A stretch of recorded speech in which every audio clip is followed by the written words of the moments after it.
I think that champion is super good up into the Aphelios, especially when you're trying to match the scaling. But WE have some options because it looks like ban-wise, they're not changing anything. Both sides are running back the exact same 6 bans, but WE lowering that priority on Aurelia Diana and stealing away that Aphelios that Light has played in all 4 of his last games. And we have to bring up the question of that Thresh once again. It's fallen in priority more recently, but WE are going to go back with that.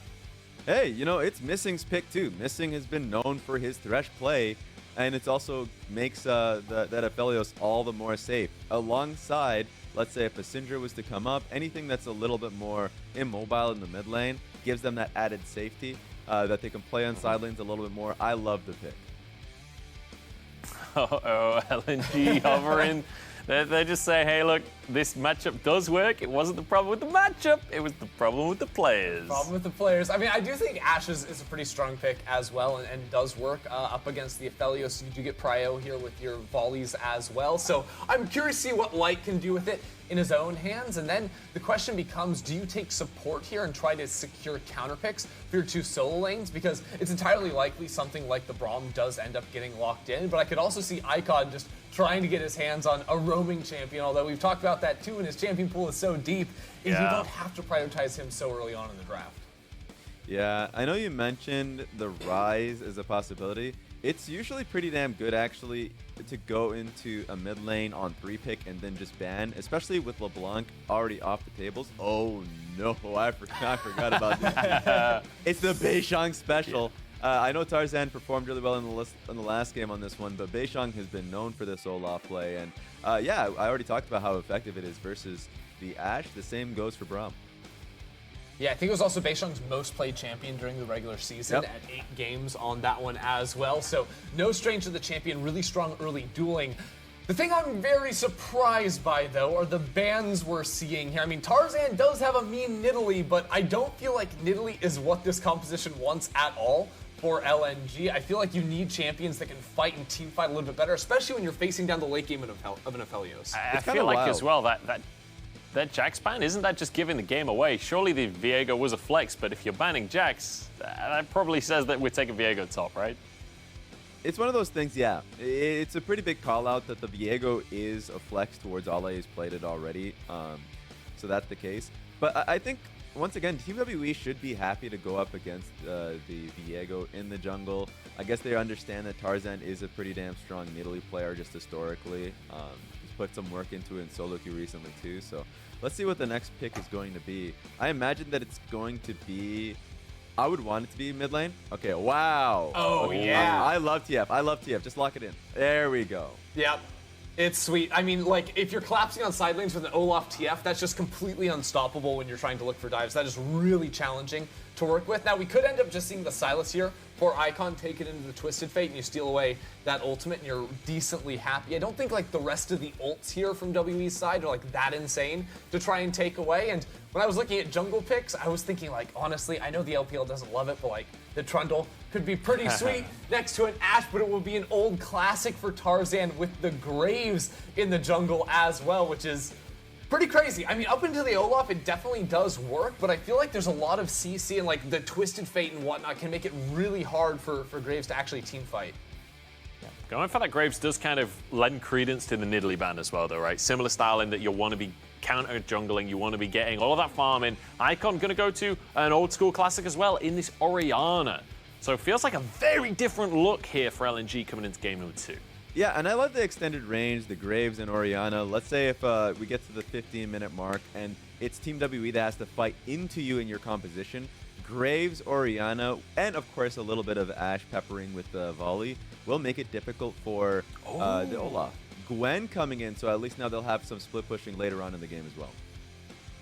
Sorry, what patch is this? Like, Viego versus Gwen top lane? I feel like I didn't quite get the memo on this at all. If there is one top laner I trust to play Gwen on any patch, it's probably Breed. This guy was an absolute monster on the pick all year long. I'm pretty sure, even though she wasn't played for like a couple of patches now, it's still his most played from the regular split. Got massive amounts of time in, and a lot of the wins that WE got in the regular split on this Gwen as well. Yeah, I'm interested to see what the early 2v2 is going to look like. World Championship.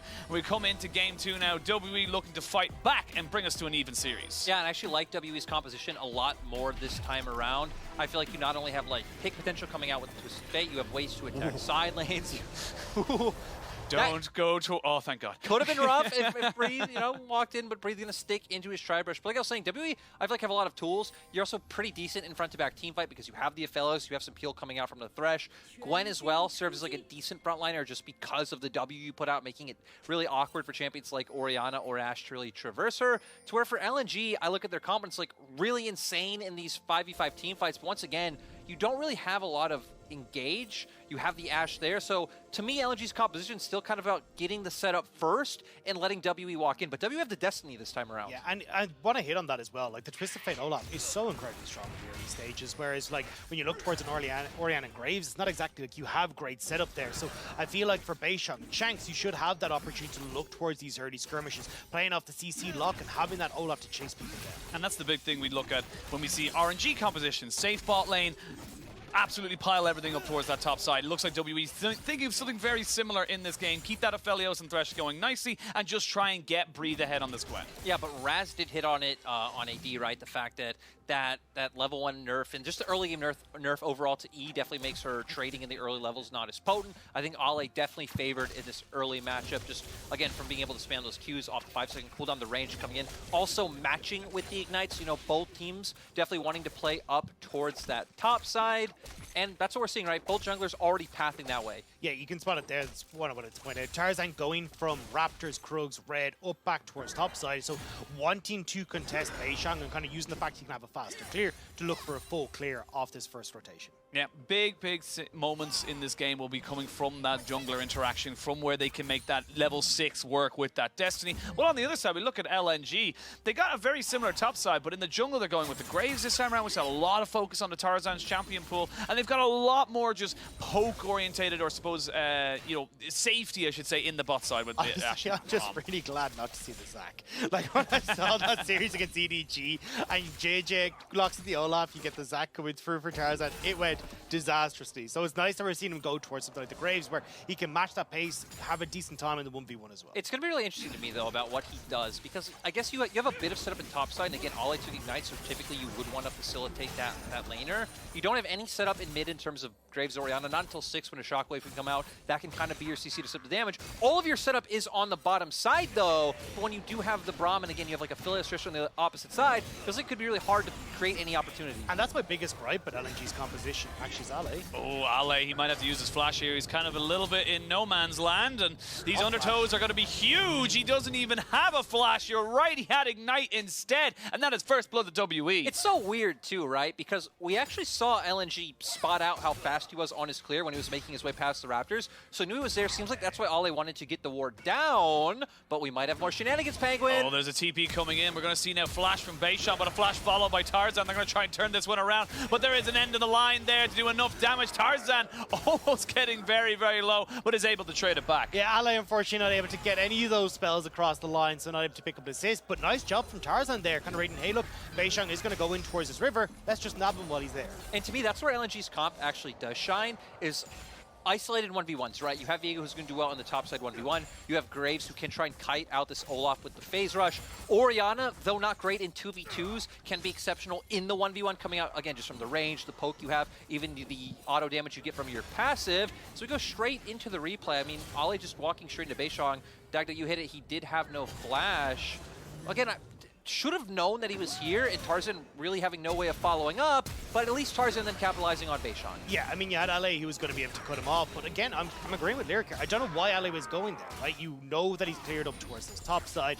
There's no reason to go and face check it. If you just move across to support Tarzan, that achieves the same thing that Ale was trying to do by invading. And it's a very different look now in this top side than it was to game 1. The last game was, of course, Breathe being pushed back, Ale having the freedom to breathe and to move around, get himself to be that big nuisance we know the Viego can be. But this time around, it is WE with that pressure, is WE pushing in now with mid and bot, trying to go for something, flash forward with the flay, Light Force the flash himself, but they may be able to get the undertow, not quite able to land it. They do have a death sentence available. The Destiny is there, TP comes down, Lwandy is dead. It's a full 5v5 brawl, or 4v5 1v4 brawl in this bot side. Light has nowhere to go. It's a trade of jungler for the support and AD carry. LNG, though, they're looking for more. The shockwave does land. They're trying to just get Icon out, and they will be successful. Still good moves from WE. Yeah, 2 for 1 on their side. I like that they look to make this aggressive play with Missing's Lantern. They go in for the flash. They do land the CC and force out Light summoner spells. And then the fact that they were able to get more members there first was just massive for WE. And this is huge for upcoming plays as well, right? Shanks has only just hit level 6.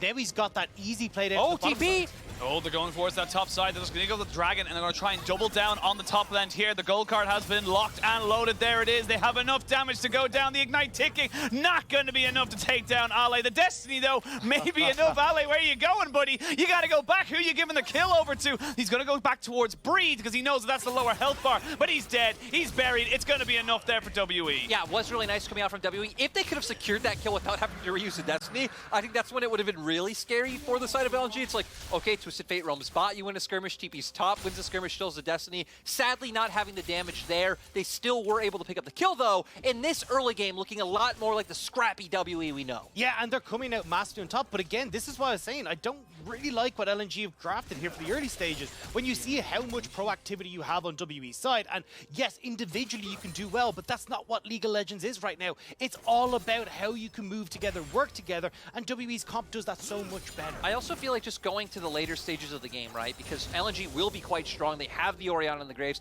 a ton of teamfight damage coming out.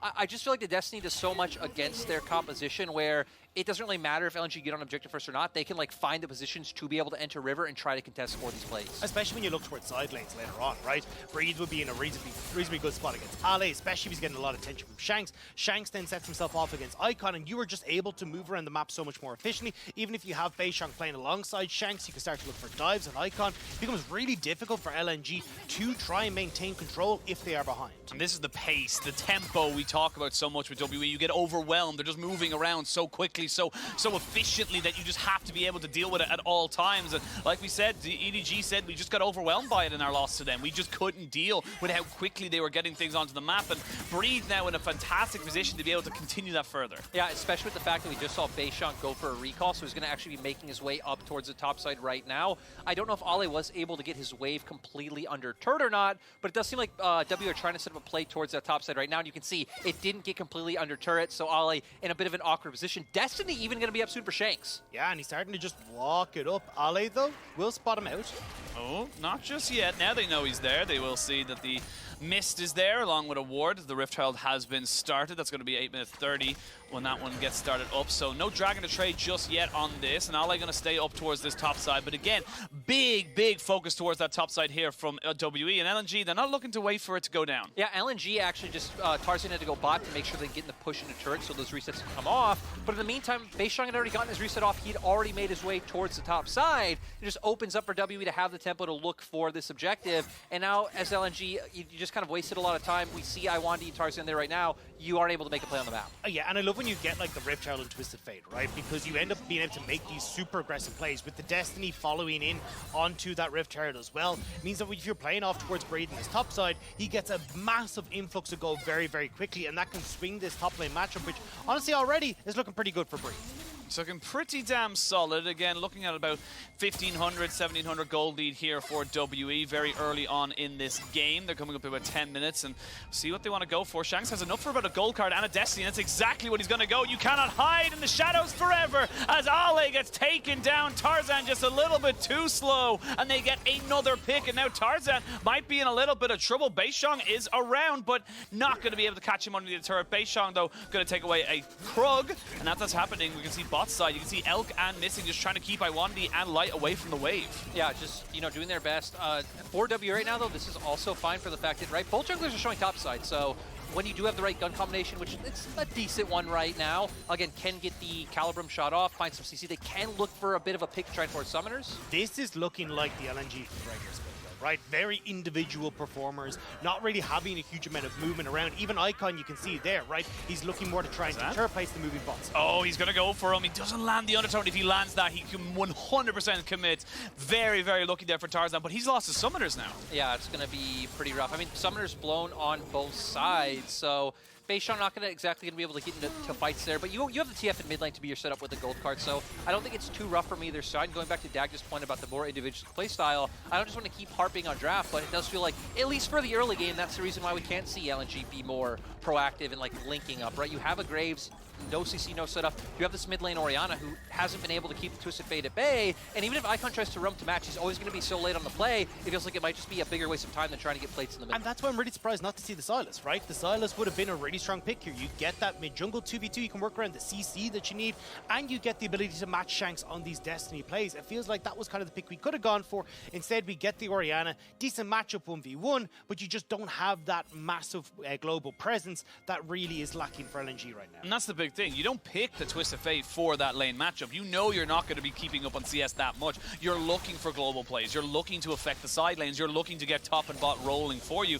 You can see that, yes, fantastic. You've got yourself a 20 or 30 CS lead in the mid lane, but speaking of the mid lane, we're going to see Shanks locking in the gold card, going to try and jump onto Icon, who's forced to flash away. Tarzan is there to answer, but again, Summoner's being blown. Yeah, nice play coming out from WWE. Ooh, Shockwave! Does land. Not going to be able to follow up any more damage onto this one there. With a TP from Shanks, it means he should be able to clear this wave, get himself back into base, and back onto the map. Yeah, but we are going to see, I think W should be able to pick up the Dragon for, you know, the Summoners expended. I think on the side of LNG, if they can keep the gold deficit at what it is right now, it won't be too bad, right? Being down about 2K, but more plays, Penguin! More plays. Not quite able to bridge that distance there. We do see the hook coming down the box as well. We see the Unbreakable being popped. Lwandy does get himself back underneath the tower. Ignite wasn't committed there by missing as well, but they really want to try and keep this Aphelios rolling. They really want to try and get this Rift Herald down. It's about to time out, which is why we're seeing Beishang down here. But look at LNG, right? They're en masse accumulating down to this bottom side to try and stop this Rift Herald play from happening. But Destiny is available. Look at the minimap. You can see Shanks already trying to roam up, but decides against it. Realizes he needs to be with his team down bot side. Both TPs and Ignites for the top laners available, and we might see a full skirmish now on this bot side as we look to see it now. TP coming in. The Destiny is there as well. Breathe on the back end of this. It's going to be WE taking the Dragon. They lose the Thresh, but here's Breathe on the back end of this. Tarzan trying to run away. They lose the bot side. Icon, you're on the wrong side of the map, my son. And that's enough to take everything. WE rolling with this. It's just a 4 versus 5. Ale is still on the top side. He's not able to TP down. He doesn't have the health bar for it. And WE completely massacre LNG in that fight. Just really nice coming out from WE, right? Breathe was pushing in. Ale, he was under turret catching his wave. Already a bit chunked, as Dagda just pointed out, so not able to follow up. Didn't exactly see how Missing got completely blown up, but I'm going to assume maybe found the engage. Does hit the hook. Again, he's kind of taking the brunt of the damage coming out. And we just see all the follow-up coming in, right? Breathe coming in from the opposite side. For LNG, they're just pincered between, right, the two incoming waves of WE members, and they just get slaughtered. And again, we mentioned that, you know, the LNG we knew from regular split being very individualistic. The call from Ale was, I'm too low, I can't go for this, and he just doesn't, he's just not able to join his team. I think for the side of LNG also, when you look at their composition against what W picked up, I really do feel like you need to go for like some cross-map plays early on. I would love to see some like vision come out around the mid lane so you can see like where Shanks is going to move with that Destiny. And then when you see W posturing towards that bottom side for the Drake, start making your way up towards the top side and looking to help get Ale, you know, more in this game. I think one of the things though from that fight though, it doesn't look like Beishang got that Rift Herald down. It looked like it did time out before he actually got to use it. Maybe able to use it in that mid lane. I could see one plate gone, but it looks like that might have just been off a shove. So not going to be able to crack open any of these turrets just yet, which is a bit annoying for WE because this composition really excels when you're able to start getting these turrets down, creating that wide map for people like Shanks. I see Ale and Breed going on the top side, which shouldn't be too crazy there, but again, Mythics being picked up, Divine Sunderer makes that matchup a little bit more tolerable here for the Viego, if not a lot more tolerable, as we can see the plates going down pretty much equal out, no real advantages from them, and now we just wait for the next objective to really spawn before both these teams find each other at each other's throats again. Yeah, to me it's going to be all about the Rift Herald. Oh, both the Arrow and the Glacial Fissure has been used. We can see Elk now forced to use the box go down and keep him alive. There's the Moonlight Vigil going down. Oh, that's a spicy meatball and a solo kill top. This is disastrous for LNG. Yeah, I mean, they were the ones being the aggressors in the bottom side. Really nice by Missing. Finds the box, finds the lantern for Elk to kite it back. Uses the Gale Force to go back in. They take him down and then Breathe, finding a spicy kill on the top side. This is looking doomed for LNG. Solo kills, double kills. Tower's going to start falling as well. And we just said this is a composition that thrives when they're ahead. Well, I mean, I'm looking at that gold lead. That's a big old lead for WE right now. Yeah, and we're going to go straight into the replay on bottom side, right? And comes out. Nice cleanse used by Elk instantly into the Lantern. Box comes out, so Light really not able to walk forward and follow this through. Amazing Moonlight Vigil, just the damage from the Infernum to come out. And again, we did see the Gale Force as well. As Dagda, we got a solo kill on the top side. Yeah, I mean, Breathe is so far ahead at this stage. Ends up getting that needlework procs onto everyone. The Ignite going down as well. And what do you do as ally, right? Like, there's so much chase potential from this Gwen. Ooh, we're going to get a bit of a fight, Penguin. Oh, Ale, you're 0-4. I think it's going to be 0-5 very, very soon. The Destiny used just to reveal him in the shadow. 0-5 for this first pick, Viego. We do see Tarzan does get locked up, but it was only with a red card. Yeah, and we're going to say, right, we just have complete control of the top half of the map. I believe going into that solo kill top side, Breathe was actually about 1,500 gold up on Ale, so already the plated steel caps, already making his way towards his next item now. And for LNG, it's just going to once again be about kind of giving things up, turtling in your own jungle, getting defensive vision down, making sure the enemy can't steal your camps, so you at least have some sort of gold revenue coming your way. It's going to be really difficult to do, though, right? Because, I mean, you've got so much pressure now. The top going down, bot lane turret going. Shanks going to be able to put pressure onto the side lane. We discussed this already, right? Like, now you're going to be able to have Shanks go up against Icon, shoving these waves, and use that Destiny either to help get pressure in towards these jungles, or even look for potential plays around that mid lane. Well, we got some mythics being finished up there. Actually, Eclipse here for Tarzan, not going for the Gale Force, which, you know, the traditional crit build, going for more burst damage, blow someone up if he does find them there. We, of course, have the Eludens Tempest for the Orianna. And on the other side of that, you got Gale Force now for the Aphelios. He's got an extra escape tool available to him. You've got yourself the Everfrost to lock down more people. This is starting to get a little bit more difficult the longer this game goes on. And I think that's one of the big problems on LNG's side, right? You don't have that same lockdown. If you're looking at Light, that's phenomenal in a 5v5 scenario, but if you're playing this 1-3-1 and you want to try and get on top of someone, that becomes really difficult to do when Ale and Tarzan don't have a huge amount of CC between them. Same when you look at Icon and Tarzan. Yeah, just not having that lockdown there, especially Breathe, always being one of these Gwens who goes towards the Nashor's Tooth, when a lot of other LPL top laners, even when Gwen was, you know, picked every game, would steer clear of that item. Another engage! There we go, but look at the power of this Thresh. They commit the Heartbreaker, they commit the Ashe Arrow. He's just safe. There's nothing you can do, and now you can't engage on this fight. And isn't it just crazy that this champion has been ignored for so long in LPL playoffs, right? Like,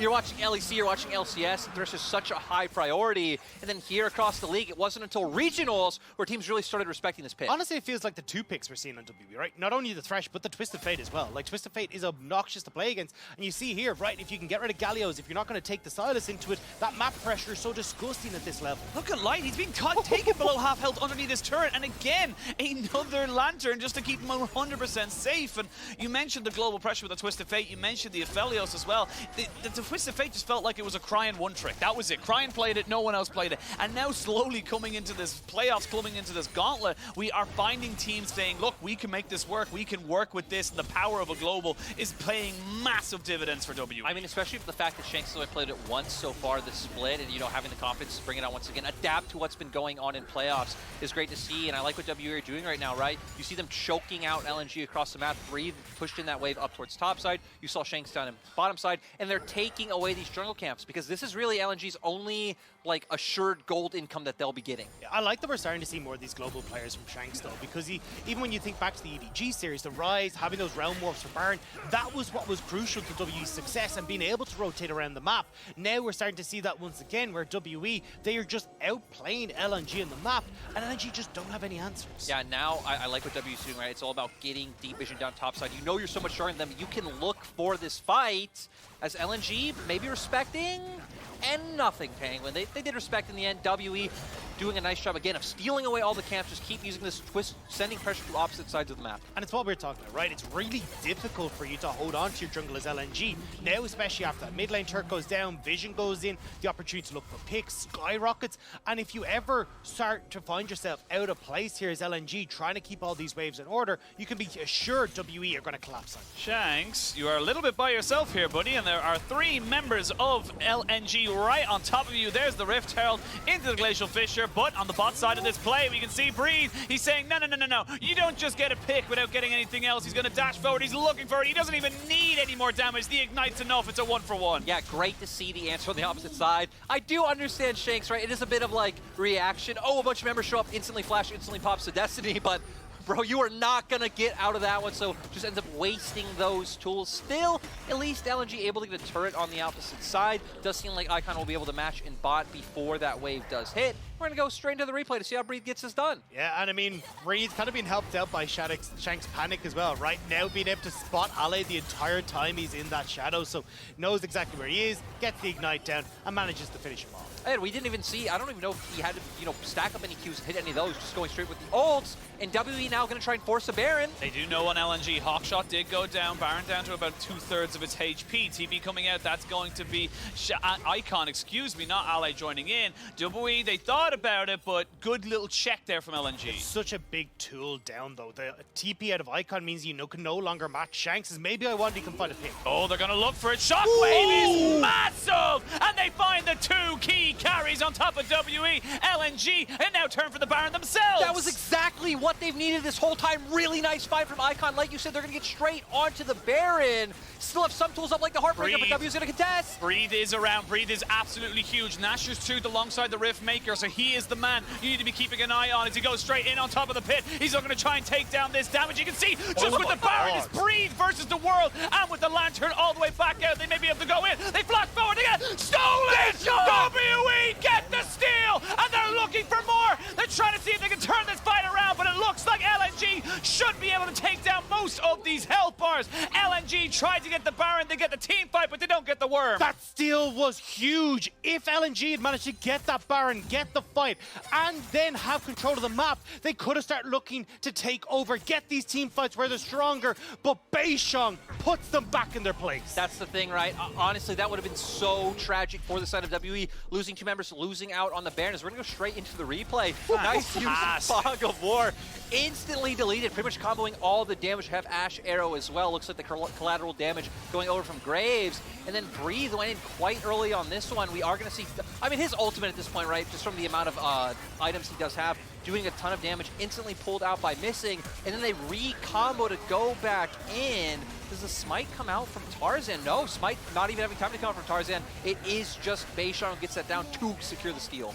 That was so pivotal. WE in control, still in control, able to steal away that Baron, but you can see just one misstep, one small little mistake, and LNG are right back in it. It will be Soul Point, though, going over to WE. And that's the thing, WE, although that fight went the way of LNG, WE now getting the next objective. So what do you try and force here as LNG to find more of those fights? You got Shanks now who can try and play a side lane once again. Breathe has his TP. You have no teleports available for LNG, which gives WE, especially with a couple of Barons still around, actually no Barons on, never mind, but still have them a lot of control of the map. Yeah, and I feel like that's what we're going to be looking at right now, right? Is LNG trying to make the map small, W trying to make the map big, because as we saw from LNG's composition, it still has a ton of damage coming out if they can have all the members of WE right in front of them. But that's not what W's trying to do at all. We do see the straight up 131 coming out on their side, and they can just try to get some deep vision down, maybe try and find an opportunity to use Destiny to pick up some stragglers. And unfortunately, there is one Baron left. It's on Breathe. Breathe still has Baron. That means Ale's time in this top side not going to be the most fun, as we can see Shanks now maybe looking for something here. They have a teleport advantage now. Breathe has his, Ale does not have his. So we can see now Ale has to be forced to back away. This Baron buff pushing in the top side means another objective for WE. And this is the thing, you're raining out of both sides, right? Because Breathe can dive. Oh, he can dive. Ale had to get himself out, and there's 3 members now on this top side. Breathe now realizing that he might be a little bit of trouble. Will be able to try and maybe turn this one around. He does sidestep the Glacial Fissure. They get the cuts and blows down. He's trying to turn this one into Ale, but not quite able to make it. While that's been happening, bot side goes down. You take that trade. That's 2 turrets for a kill. Yeah, I mean, WE just doing a nice job of using that pressure across the map. Still, I understand from LNG's point of view, right? Because when you are being overwhelmed in 3 lanes, you just have to pick one to send your resources to kill one member, and then now you're back on the map with a man advantage. So they can come off from some resets, try and get some vision down on that Baron side, and then make sure going into the next fight they are set up well with control. I love that word you just used there, overwhelmed. What do we talk about WE going into ADG? Overwhelming their opponent. This is what WE do well. This is how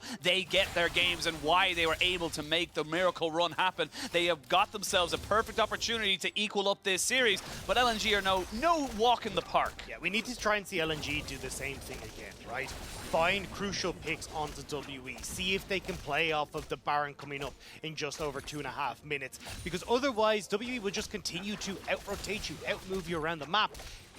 But honestly, for LNG, the chances that happen are getting slimmer and slimmer. And I look to Icon, 3-1 and 4. I look to Tarzan, 4-0 and 5 on this Graves. These guys are...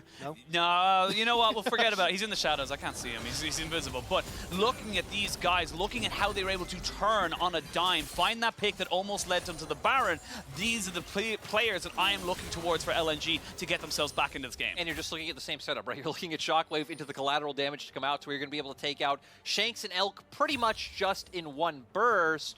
Breathe, though, I think he's fine. Again, he's pretty strong. He's pretty strong, but they're going to commit the flash and the Glacial Fissure. They're going to jump on top of Breed. They're going to stun him down, and he has nowhere to go. The Destiny was used as the rest of WE tried to collapse, but great pickup here for LNG. It's a nice pick, but honestly, they invested a lot into that. Like, the flashes coming through from Lwandy. Like, you won't have this available now for the Dragon in just under 2 minutes, for the Baron in 1:30. I do think it's not the end of the world that you lose like a flash for Braum, though, right? Because you still kind of want them coming into you. The question will be if LNG can find a way to get that pressure to be able to enter River. And sure, they also use collateral damage and Shockwave. Those will be up by the time your fight is started. And those feel like the two key abilities to me for LNG to win. Even Enchanted Crystal Arrow, still up for light. I see. Let's have a look there. They actually just follow him all the way over, so I believe it was just straight up. They knew exactly where he was, and he gets caught out, so nothing more to say about that. The one thing I will say, though, is we got a 3-item Aphelios. We got Collector, Infinity Edge, Gale Force. If he has got red and white, he's going to want to fight, and that is exactly why you can see WE pushing forward, saying, look, we know where our carry is right now. We keep him alive. We've got ourselves a fight win. Yeah, so it's going to be all about, in my mind, Missing and Breathe really being the ones to kind of buy space for him, right? Missing the box, the lantern coming out, Breathe just kind of being that annoying and movable object in the front line, especially Shanks, if he can throw out some gold cards and be more of a appealing Twisted Fate rather than like looking for these crazy picks, because LNG, for the past about 5 minutes, have done a really good job of staying together as a unit, right? We've typically seen 3 to 5 man plays from them and not really trying to match in that 1v1 where they know they lose out. Yeah, the biggest problem for them now, though, is like both of these objectives spawning up on the stuff. Because you're going to have to try and play off to one side. I imagine it'd be the Baron that they try and keep play towards, although they are setting up for the Dragon on the bot side, which does give WE, especially with Elk at the moment that he is, to burn out this Baron. Red, white, take away the Baron. You're going to be forcing them out. He does lose the red there a little bit, but those chakrams will just burn this one down. The hawk shot is there, but you have even less time than you did last. There's going to be the Ashe arrow coming in to try and get it, but there's just no way in hell you're going to be able to get that, and they still have time for the Dragon. And that's what I was going to say. I feel like that's the wrong choice from LNG, right? They try to play off towards the Dragon on the bot side, but now, I mean, maybe we end up just in this kind of base race scenario, because WE, they're just all in on the top side. They're going to go for the top lane. We are going to see the Dragon traded off. WE do not care for it right now. They've got themselves a Baron. They're going to be able to push this one up pretty damn quickly. The rest of LNG are going to be a little slow on the rotation. TP for Breathe. Lyric, do you think they get the inhibitor here? I don't know if you can go for it. No, you do still have the Calibrum available, though, to get some of this poke down, but pushing an LNG is going to be quite hard. You do have that Orianna who will be able to clear out a lot of these minions. Looks like W respect. Again, in my mind, even if WE potentially could try and take a 5v5 team fight at this point, especially with how strong Aphelios is, there really just isn't any reason to, because you do have all the tools to play the map. Well, we're seeing the mid lane tier 2. It will be the final tier 2 of the side of LNG going down. So the base very much the only thing left standing here for the LNG, but WE not quite able to crack it yet. They have the Baron, they have themselves some sidewave pressure. Tarzan looking to see if he can catch out the Shanks on the top side, but anyway, in the end, ends up just being a reset and going back and get some money. And it's getting to the point now where LNG, even if you find one fight, with how far your waves are pushed in and still having the outer tier 2s for WE, you need to find not one, but 2, maybe even a 3rd fight if you're really looking to try and close out this game, because you just don't have the map pressure right now to try and take off more, even if you find that one good fight. The good thing is, if LNG can kind of wait out this Baron a minute and 30 seconds, right, it's going to be a lot harder for the side of WE to be able to break open the base, because just for LNG, the map is a lot smaller for them. They only have to stick inside their base. They should be able to find some kind of 5v5 team fight. Then you're just looking and hoping that Icon can once again find a game-saving Shockwave. Look at the items being stacked up right now. It's on the LNG. You've got 3 items on the Graves picking up that Black Cleaver. You've got the Wit's End now for Allies, who's going to have a little bit of a better time against Breed. You've got yourself a Banshees, Void Staff, Luden's Tempest here for Icons. So a lot of burst potential. And hell, even the Lord Dominic's Regards has been picked up here by Light. So you have options. But on the other end of that, I see a Mikhail's Blessing. I see safety for this Aphelios. I see ways of keeping whoever the carry is alive on the side of WE. And I mean, they have maybe an opportunity at LNG to try and look for an Ashe ult that you can look to make those picks, but as you said, Mikhail's there, not really going to facilitate that. You got Shanks now pushing against Icon on the top side. Icon is pretty far up, so does have to be careful that there's no one going to sneak in behind him. Yeah, and we're going to see, I think for LNG, it is quite rough that they can't look for this Ashe hero play or to breathe, can just pop his W, and then we'll be completely fine. So for LNG now, just trying to survive the siege. Elk not having the greatest guns to look for this just yet. So I feel like LNG should have a fine time just being able to hold this one. And for LNG, the more time they buy, I think that's fine for them, right? You don't necessarily need to be the aggressor in this situation. As long as you're preventing the push to come out from WE, you're buying more time to get items onto Icon and Tarzan, and then, you know, come back in a later fight. That is fine. We still have 2 minutes up until it would be Soul for WE, so I think that is kind of the waiting point for LNG. And again, this time around, we got a little bit more wiggle room. You can go towards the Dragon, 30 seconds till the Baron after that, so you have a bit of time to burst the Dragon and still get to any sort of fight that could be happening at that Baron. See Ale and Breed just trading health bars. There is the collateral damage down on top of missing, but with the Sevrums, and there's the Moonlight Vigil. Oh, L getting himself the kill. It was a collaborative effort, but he was the one to pull the trigger. Yeah, I mean, just really nice coming out from him. Ale clearly not expecting that amount of damage to come out. And man, we've just seen so many great Aphelios players over these past few days. Yeah, and unfortunately, Ale, he's kind of been found out on this Viego pick, right? We're now getting the answers that are coming through. Breathe dominating that laning phase against Ale, finding several solo kills, and now you're getting kills coming through for Elk as well. This Viego is going to have to be mixed up. Especially when we're just talking about LNG's only goal right now just being to try to find like breathing room, not having that at all. Sad thing for them, Ale pretty much not even really a champion at this point with how far down he is. We see, I mean, Breathe on 4 items compared to the 2.5 for the side of Ale. So realistically, I do feel like WE can take 5v5s at this point, especially pending on the guns that Elk has. It still seems like WE just don't want to be in a position where you are maybe giving like a 30 or 25% chance over for LNG to take it, but Dragon coming up in 25 seconds, WE going to get all this vision control down, then make it really awkward for LNG, maybe try and catch someone out who is trying to walk up to the objective with the Destiny and find a fight that is favorable for them. And WE are on the objective first. You talked about how hard it is for LNG to extend out. You don't have any outer turrets. You cannot push out without getting guaranteed vision. Yeah, look at Breathe. He's just pushing in the top side. He knows he has a teleport. He knows he can join whenever they like, and they know that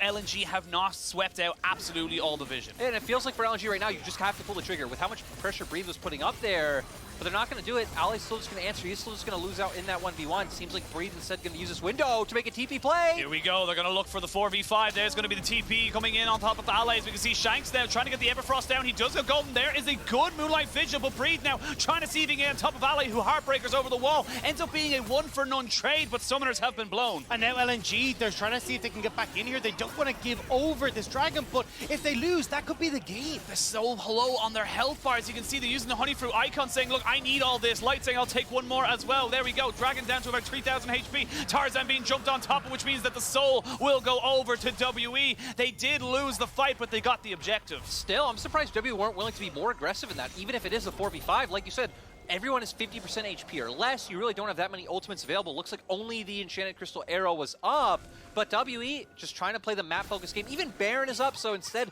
wanting to use that tempo to turn to this objective. And you're seeing the issues with LNG's comp now, right? Where they want to try and take these fights, but unless you can get that shockwave or an arrow to start it off, it's not going to work. And when Missing has that Mikhail's available, you're not going to be able to get it. No, here we go. Missing in a lot of trouble here. He has to use the arrow. It ends up being eaten here by Beishang, who actually uses the Ragnarok to keep himself safe. Couple of different health bars, and now LNG, they might be thinking of the Baron themselves. Yeah, I'm waiting on Lwandy, just got that Glacial Fissure. He's now going to try and play keep away. Beishang, though, we've seen him steal it once. Could he do it again? Oh, it's going very, very low. They have the Destiny Gate now available to them. They're going to try and put the Shanks on the backside of this fight. The Baron will go down very, very low. Will be secured by LNG. Missing, looking for one hook with his health bar. Look at this Aphelios. He's shredding through these ones now as the Ashe is dead. But look, it's a scattered fight. Another fantastic hook from Missing. He's so low, but he's putting in so much utility for his team. Yes, you got the Baron, but this time around, it is going to be LNG falling. And with these death timers, Lyric, they can end the game. Yeah, WE have the waves. They can just keep pushing on. Man, I cannot believe Elk survived that. I feel like the defining thing in that fight, and WE are going to bring it back. Icon has his shockwave. Could he find the miracle play? But with the TPs and with so many health bars on WE, it's going to be impossible. Here we go. WE going to try to go for it there. There's a great shockwave. Brings Elk down to about a third of his HP, but you just don't have the damage. You cannot walk forward. missing with that hook. One good hook would mean the death for anyone on LNG. 10 seconds left on light. They need to hold. They need to clear the waves. They've got themselves the Baron. They do land themselves the Everfrost. They're trying to go straight in onto Icon. They know that he is the only man that can stop him, and he's now dead, buried in the grave. WE equaling out this series and bringing us to 1-1. Yeah, WE coming out with a lot more aggressive of a composition, being really decisive with it as well. We saw a lot of great movement from Shanks with the Twisted Fate, setting up Beishang, setting up Breathe, and then in the later portions of the game, they just choked them out. They kept this 1-3-1 setup going. Breathe was always in a side lane, and I love the way WE played with this 3-man core in mid, just constantly cycling through opposite ends of the jungle, making sure that Tarzan and the rest of the team just having nothing that they could farm. Yeah, and the big thing again was seeing this overwhelming pressure coming through from WE. As you said, like making these plays with the Twisted Fate, but making sure that there was never really any moment where you can look for those individual players on LNG to step up in lanes around the map. And then when we got to team fights, even though LNG were in position, they just lacked the tools to actually get the engage, right? The Mikhail's Crucible coming in massive to try and stop the Ashe arrow. And then you're kind of looking at the rest of the team going, well, maybe if you can get a shockwave, there might be something, but that's not an easy task to do. No, it is not. And I'm saying, you know, my play-by-play brain, not as big or as tall as yours. You know, you're closer to all the air and stuff like that. But Aphelios seems good. You know, Aphelios seems like a pretty decent champion right now. We're seeing it now on both teams picking it up, both having pop-off performances. I feel like this is something that your teams are going to have to start either finding an answer to or just straight up getting rid of. Yeah, again, it's just funny how like slowly we're coming to terms with how strong all these champions are, right? Because, I mean, Aphelios was strong the whole time in other regions' playoffs. Felt like it would take a little bit of time to adapt. Really wasn't until teams were like, hey, FPX are picking this champion almost every game. Yeah. And they're winning pretty much every game with it. That other teams are like, hey, we're going to start picking away the Aphelios ourselves and, you know, showing our stuff on this champion. And it just does so well into a lot of these bruisers that are in the meta, the Viegos, the Aurelias, the Lee Sins, that again are just going to jump into you. You get the right gun combination, which really feels like any gun combination at this point. Yeah. And you're able to take the fight. Yeah, I do agree the Aphelios is strong, but I think this was kind of more of a symptom of like everything else, right? The True. Aphelios wasn't like, he was looking good, but it was kind of like the game was already done at that stage, where I think maybe taking away the Twisted Fate for Icon could have been better.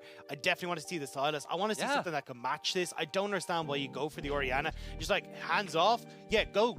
Play the map. Like, we're just going to lose it. The problem is, right, I feel like you either needed a different pick in mid or jungle to kind of like glue the whole composition together. And when you just had Orianna and Graves together, it's like, it just looks so hard to make this work in the early game. We did see glimpses of how it could work, but then it's like, once W were on soul point, Dad, you made such a good point that it's like, well, as W, there's now no pressure. Like, you're going to have to guess which objective we're playing for. You're going to have to follow us. And we saw W go straight for the Baron, and LNG can't answer. Yeah, and I felt like you kind of needed something that was going to be able to provide that CC, certainly from the jungle. I think, like, if you wanted to, I know the Xinjiao Olaf, it's not great for Xinjiao. I think you kind of needed it, though. You needed something that was at least going to be able to start off these fights, provide an engage tool, because the Braum isn't cutting it. If you're not going to go there, you don't have the Orianna. It just felt like there was no answers on LNG's side. Yeah, and I think for Icon, you have such a champion ocean. Sometimes you go fishing, sometimes you pick up a massive tuna, sometimes it's a red herring, you know? Sometimes it does and it doesn't work. You have so many options. You've choice paralysis, I believe, as Ender calls it. You know, you don't really know. It's so much available to you. And now we're at an even Steven state. We're going to obviously wait to see now what LNG decide to choose, because WE have had side selection now in Game 1 and in Game 2. They were the higher seed coming into Game 1. They were also the losing team coming into Game 2. So do you think that, quickly before we send it to break, do you think we're going to be seeing it changing up the sides, or do you want to see them on blue all the time? I think LNG and red just makes sense. Again, being able to utilize those champion pools and counter picks. Yeah. Most played as well. They've played that massively throughout this playoffs. Well, we'll see what they do decide to go with. We're going to throw it to a break. And when